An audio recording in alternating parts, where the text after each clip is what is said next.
عمر صاحب آپ کی رائے, آپ کو لگتا ہے ایسا ہو سکتا ہے؟ As of this moment Imran Khan رہا ہونے کے موڈ میں دکھائی نہیں دیتے, اور میں پہلے یہ جملہ بڑا زبردست ہے, ویری گڈ, ویری اچھا جملہ. آپ کے شو میں یہ پہلے بھی بات کر چکا ہوں, اس کا فیصلہ عمران خان نے کرنا ہے, انہوں نے کب رہا ہونا ہے. شعیب اختر کا وکٹ لینے کا موڈ نہیں. اب میں بتاتا ہوں سر کیسے, سنیں نا سر, نواز شریف صاحب نے جب فیصلہ کیا تو سب راہیں کھل گئی سر.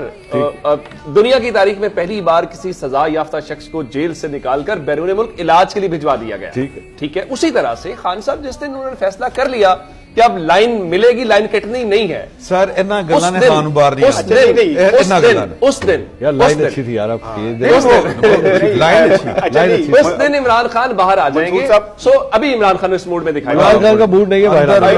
منصور صاحب سن لینا, دیکھیں میں عمر کی بات کو اس لیے وہ کرتا ہوں کہ یہ ایک مہان ٹھیک ہے نا, ہم تو یوٹیوبر اور پیڈ لوگ ہیں نا, یہ ایک مہان صحافی ہے.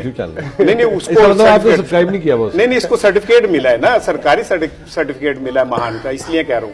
بات بالکل وہ صحیح کہہ رہے ہیں. عمران خان جو دیکھیں, عمران شفقت نے بھی اس بات کو کہا, اگر اس کا موڈ ہوگا باہر نکلنے کا, وہ اپنے ٹویٹ باقی معاملات کو کسی اور طرف لے جائے گا. اگر وہ نہیں کر رہا تو اس کا مطلب ہے کہ وہ ابھی اس موڈ میں ہے ہی نہیں کہ میں باہر ہوں. بہرحال جس دن اس نے ٹویٹ اپنے نرم کر لیے, جس دن اس نے اپنی پارٹی کو کہا کہ سوشل میڈیا کو کہا زبان بند کرو, سمجھ لیں باہر آنا چاہتا ہے. اور اگر ایسا نہیں ہے تو اس کا مطلب ہے یہ اچھا کیا آپ نے پن پوائنٹ کیا. لیکن رانا صاحب اگر ایسا ہو گیا تو کیا اسے ڈیل کہا جائے گا, این آر او کہا جائے گا, اگر عمران خان صاحب نے ایکچولی اپنی پارٹی کے لوگوں کو یہ کہہ دیا؟ یہ ٹھپائی تو نہیں لگوانا چاہتا وہ, اور کیوں کہ یہ سارا کچھ کر رہے ہیں. کس طرح ہوگا سارا؟